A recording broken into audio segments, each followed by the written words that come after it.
All right, everyone, we're ready to go for the 30. Can we have a roll call, please, Maria?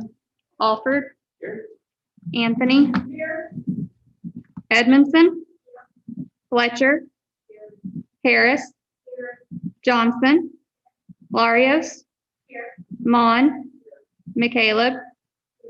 Morgan. Here. Patel. Ready. Patterson. Rubio. Scambler. Shockley. Smith. Tolan. Woodruff. All right, thank you all for being here. I know this is twice now with me. I apologize for that. Is your And also apologize for that. Brian, is your mic on? Sorry. Already goofing up. But anyway, as I was saying, Ann sends her regards. You know, she wanted me to let you all know that she hasn't up and left us, but she had a bout of COVID, like many have in December for our meeting. And today she is making up for lost time from a work perspective, covering all the events that she missed while she had COVID. So she is in beautiful Miami, Oklahoma today, doing some training, but she'll be back with us next month. Our meeting today is being hosted by Nicole Crethar at Northwest Library. She's the manager at Northwest. Is she with us? Yes. Hello, Hey, how are you, Nicole? I'm good. Thank you for having me. We're glad you're here. So just a few updates from Northwest. Late last summer, we got our new shades in, which are fantastic and have made our computer area and our front desk so much nicer in the evenings. We also had a couple of very popular take-home kits in December, the Gingerbread House kit and the Polar Explorer STEM Challenge kit that had 5 challenges. One of them was building a tower out of spaghetti and mini marshmallows, and we got some great photos from that. And another one was coming up with a good insulator for a bottle of warm water. So those were some of the fun challenges in that kit. And then coming up in February, Robin Miller, one of our children's librarians, is partnering with the Oklahoma Center for Community and Justice to present the Friendship Factor, a 4-week program with activities and live Zoom programs based on the Different and the Same series that helps students talk about and prevent prejudice. Children who complete all of the activities will earn a friendship pin. So that's our take-home kits have been very popular, and we're excited about that one coming up. We've also been very, very busy with curbside pickup requests, and we have found the new app to be incredibly helpful. We're really, really enjoying the new app. So thank you again so much for having me. Awesome. Thank you for taking the time to be with us today, and hopefully we'll be able to do these in person sooner rather than later. But thank you so much. Thank you. All right. Hey, just real quick, I wanted to welcome Commissioner Mon. Thank you, Brian, for being here. Appreciate you being with us today. So let me make sure I've got everything in order. So now let's present some service award certificates. We've got several this month, and one of those is our very own Nina Normore of 15 years. Nita, thank you so much. Appreciate you. I won't hand that to you just out of abundance of caution. Anna Todd is a teen librarian 1 at Bethany, been with us 15 years. Mark Vance is a delivery driver, facilities maintenance. He has been with us for 15 years. John Willis, network system coordinator, information technology, again, 15 years, a lot of 15-year recipients this year, or this month. And then Risa Jensen Jones is public service administration. She has been with us, I think, 10 years. She may actually be with us on Zoom today, right? She is. All right, Risa, thank you for being with us. And as a matter of fact, I think we have an additional video to show this month so we can see faces with names.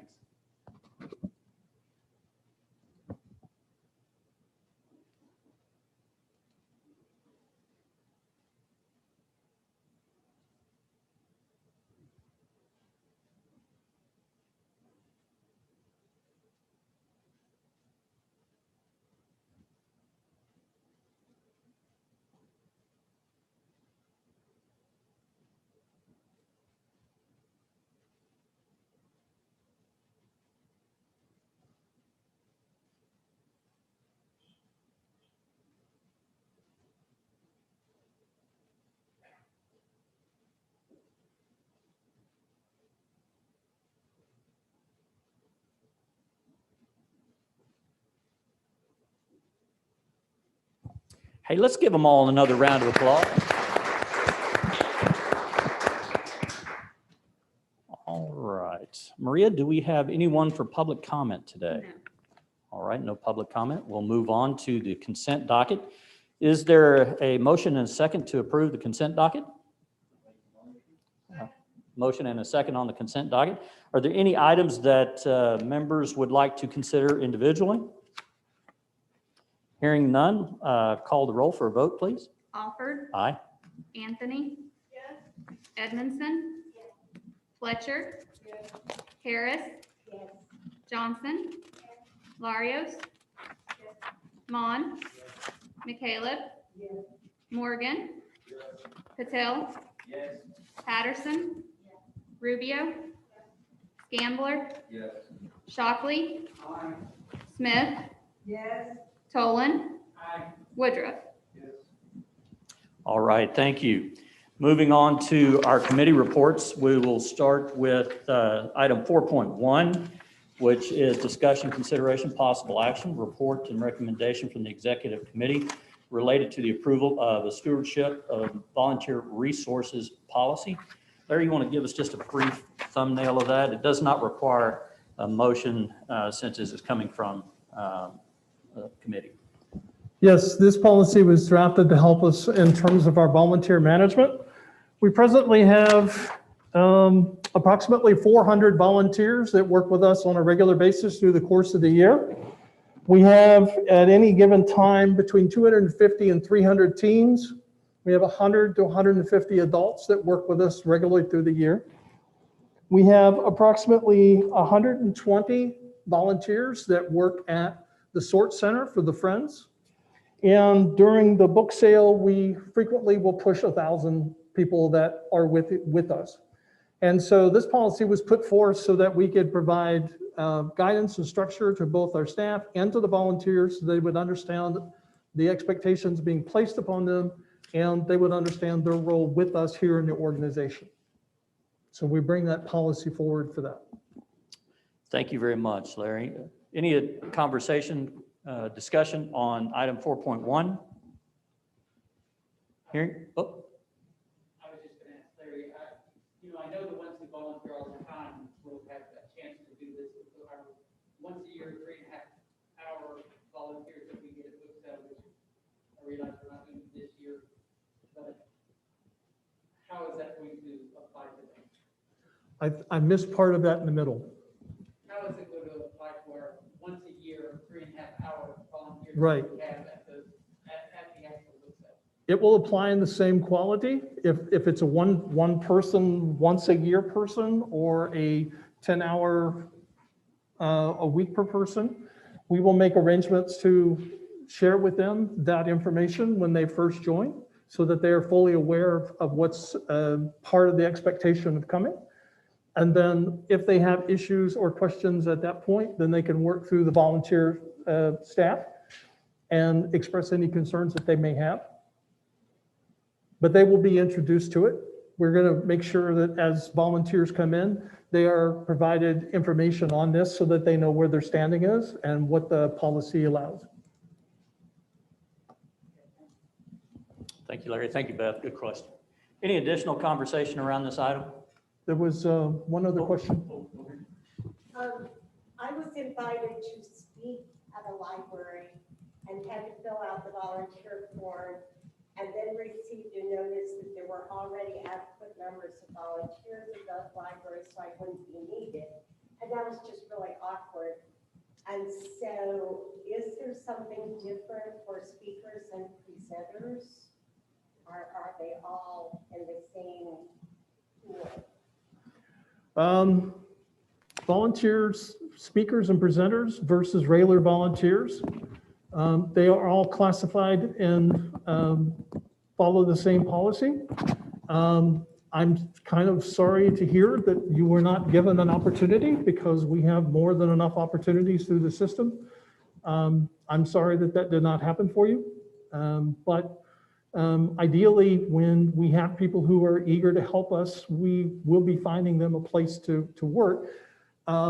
We do require. Well, this wasn't me volunteering. I have been asked to present a program. Right, And then it was just awkward when they said they didn't need any more volunteers, but I was already expected to present. right. I just wondered if there was another set of forms rather than turning down speakers because they didn't need more volunteers. That I do not know. I will have to find out. Good question. Any additional questions? If I miss you, just, okay. Oh, Hey, Larry, what age group is the youngest volunteer that can come and volunteer? I want to say it's either 12 or 14. For the book sale, it's 16. For book sale, it's 15. Thank you. 16. But we have teen volunteers that work. We have teen volunteers who work during the summer. And I think that minimum age is 14. Do you have like, you have to be with the parent or somebody else? If someone is underage, we work with the parent to help get them signed up. We don't work with them individually. The parent has to be a part of that conversation.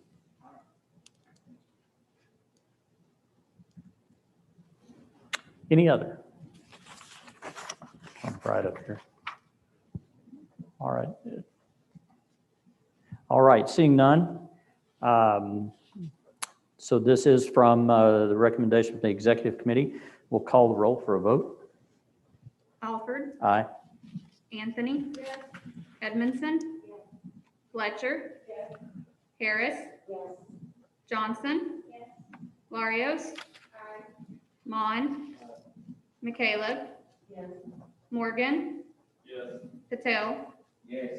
Patterson, Rubio, Scambler, Shockley, Smith, Tolan, Woodruff. Awesome, thank you all. All right, our next item will be to consideration entering executive session to discuss the employment, hiring, appointment, promotion, et cetera, of the executive director pursuant to the Oklahoma Meeting Act. There's a motion and a second. Call the roll. Alford, Aye. Anthony, Edmondson, Fletcher, Harris, Johnson, Larios, Mon, McCaleb, Yes. Morgan, Yes. Patel, Yes. Patterson, Yes. Rubio, Scambler, Yes. Shockley, Aye. Smith, Yes. Tolan, Aye. Woodruff. Yes. Awesome, thank you. So now we will be going into executive session. With this executive session, Maria will be taking our guest on Zoom out of the meeting room and putting him into a holding area.